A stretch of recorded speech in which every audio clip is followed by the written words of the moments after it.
Hello students, इस video में हम लोग चर्चा करेंगे कि जो फर्टिलाइजेशन के 3 महीने के बाद से और बच्चे के जन्म तक की जो बीच की अवस्था है उसका वर्णन करेंगे।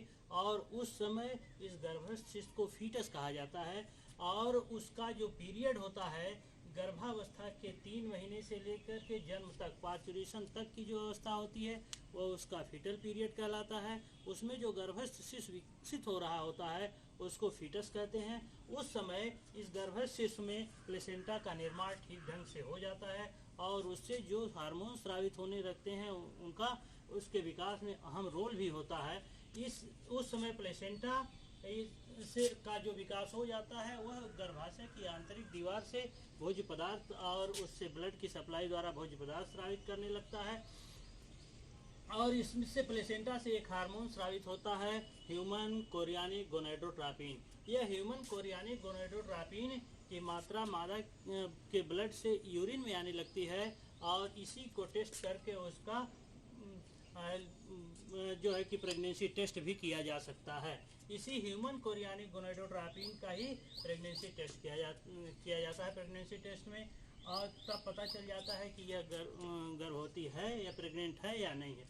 और जो प्रोजेस्टेरॉन और एस्ट्रोजन हार्मोन स्रावित होते हैं, यह प्रोजेस्टेरॉन और एस्ट्रोजन हार्मोन इसमें सगर्भता को बनाए रखते हैं।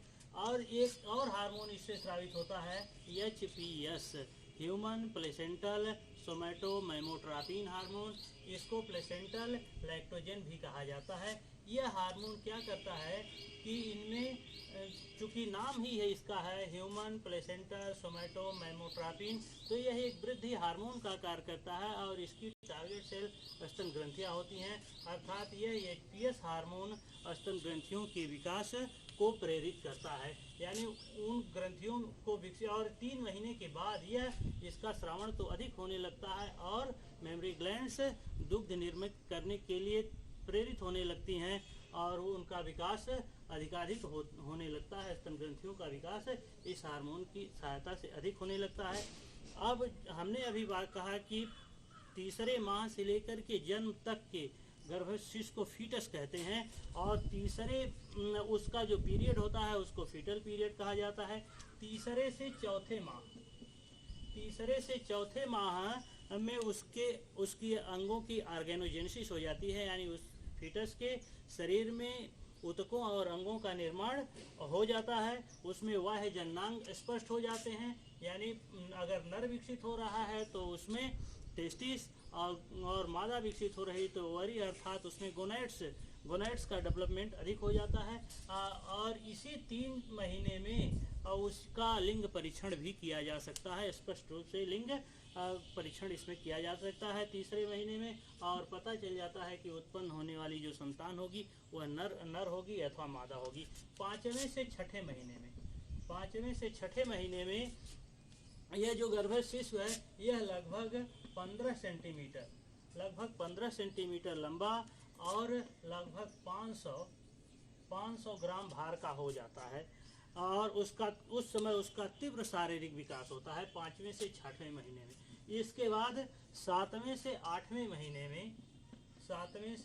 महीने में उसकी त्वचा लाल हो जाती है और उस पर रोम निकल आते हैं, उसमें नाखून और बाल इत्यादि निकल आते हैं शरीर पर, और भ्रूण की आकृति एकदम शिशु जैसी हो जाती है। और 9वें महीने में, गर्भावस्था के 9वें महीने में, 9वें माह में तो यह पूर्ण रूप से विकसित होकर के प्रसव के लिए तैयार हो जाता है या शरीर से बाहर निकलने के लिए तैयार हो जाता है। उस समय क्या होता है कि गर्भावस्था में ही इसके कार्पस लूटियम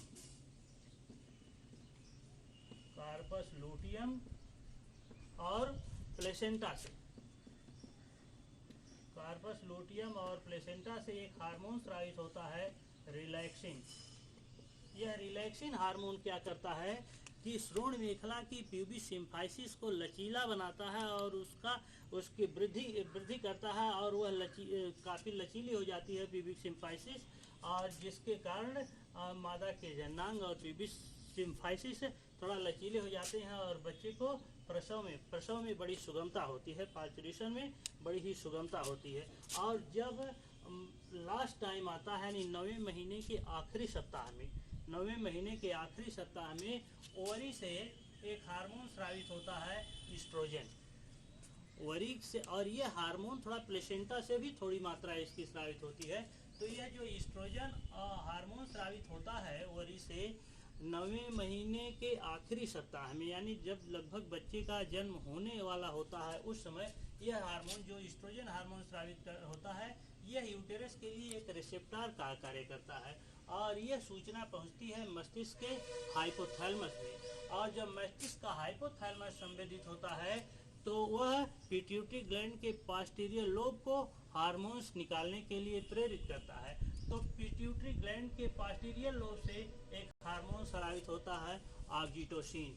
यह ऑक्सीटोसिन हार्मोन पिट्यूटरी ग्लैंड के पोस्टीरियर लोब से और कुछ मात्रा में फीटस से भी स्रावित होता है। तो यह जो पिट्यूटरी ग्लैंड से ऑक्सीटोसिन हार्मोन स्रावित होता है, इसकी टारगेट सेल होती है यूटेरस। तो यह यूटेरस को अधिक यह कॉन्ट्रैक्ट करने के लिए इसमें कंट्रैक्शन करता है, उसमें संकुचन पैदा करता है। और एक जो हार्मोन और यह क्या करता है, ऑक्सीटोसिन, यह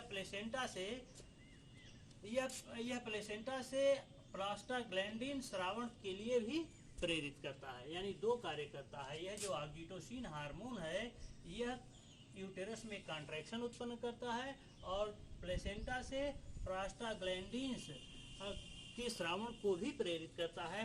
और जितना ही अधिक प्लेसेंटा का कॉन्ट्रैक्शन होता है, प्लेसेंटा का स्रावण होता है, उतना ही यूटेरस में कॉन्ट्रैक्शन भी होता है, कॉन्ट्रैक्शन बढ़ता जाता है। और यह एक फीडबैक मैकेनिज्म होती है, यानी जितना ही यूटेरस में कंट्रैक्शन होगा, बार बार जितना ही अधिक कंट्रैक्शन होगा, उतना ही अधिक ऑक्सीटोसिन हार्मोन का स्रावण होगा। और जितना ही अधिक ऑक्सीटोसिन हार्मोन का स्रावण होगा, उतना ही उसमें लेबर पेन अधिक होगी और यह उतना ही जल्दी बच्चे में प्रसव की क्रिया होगी। और प्रसव की जो क्रिया है उसको आप 3 भागों में बांट सकते हैं। Number 1 dilation stage, expulsion stage और तीसरा है प्लेसेंटल स्टेज। तो जो डायलेशन स्टेज होती है, यह लगभग 6 से 12 घंटे तक होती है। और यह डायलेशन स्टेज इस ऑक्सीटोसिन हार्मोन के प्रभाव से ही होती है। उसमें क्या होता है कि यह जो मादा की एक्सटर्नल जर्नांग है, जो वेजाइनल पार्ट है, यह काफ़ी एक्सपेंड करते हैं, यह काफ़ी फैलते हैं और बच्चे के जन्म में यानी उसके पार्चुरेशन में सुगमता होती है, तो यह काफ़ी फैल जाते हैं। यह पीरियड लगभग 6 से 12 घंटे का होता है। जो औरतें प्रथम बार प्रसव जिनमें होता है, उनमें थोड़ा अधिक टाइम लगता है। जिन औरतों में इसके पहले प्रसव हो गया रहता है, उनमें यह टाइम थोड़ा कम लगता है। इसके बाद स्टेज आती है उसकी एक्सपल्सन स्टेज। यह लगभग एक्सपल्सन स्टेज जो होती है, यह लगभग 30 मिनट से लेकर के 1 घंटे तक की होती है एक्सपल्सन स्टेज। इसमें क्या होता है कि प्रति 2 से 3 मिनट के अंतराल पर लगभग 1 मिनट के लिए इसमें बहुत तेजी के साथ कंट्रैक्शन होता है और जिसके कारण लेबर पेन उत्पन्न होता है इस ऑक्सीटोसिन हार्मोन की सहायता से।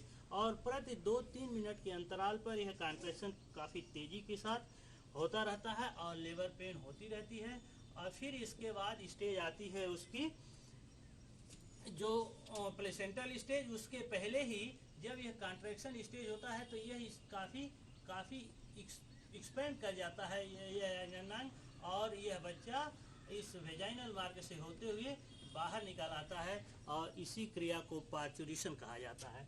और पार्चुरेशन होने के लगभग आधा घंटा यानी 30 मिनट से 45 मिनट के बीच इसका जो प्लेसेंटा होता है, यह जो प्लेसेंटा होता है वह भी शरीर से बाहर निकल आता है और यही इसकी प्लेसेंटल स्टेज होती है। क्योंकि मनुष्य में जो प्लेसेंटा होता है यह होता है हीमोकोरियल प्लेसेंटा। मनुष्य में जो प्लेसेंटा होता है वह हीमोकोरियल प्लेसेंटा होता है। और जब यह प्लेसेंटा बाहर निकलता है तो उसके साथ कुछ ब्लड भी आता है। अब बात यहाँ ये देखिए कि ये जो ऑक्सीटोसिन हार्मोन पिट्यूटरी ग्लैंड के पास्टीरियर लोब से निकलता है, यह इस यूटेरस में कॉन्ट्रैक्शन, बार बार यूटेरस में कॉन्ट्रैक्शन उत्पन्न करता है, और ताकि बच्चे का जन्म यानी शिशु जन्म काफ़ी सुगम हो जाता है। अब इसके बाद स्टेज आती है उसकी लैक्टेशन की, यानी मादा में दुग्ध का, उसकी स्तन ग्रंथियों में दुग्ध का निर्माण कैसे होता है, इस प्रक्रिया के बारे में हम लोग अगली वीडियो में अध्ययन करेंगे। Thank you.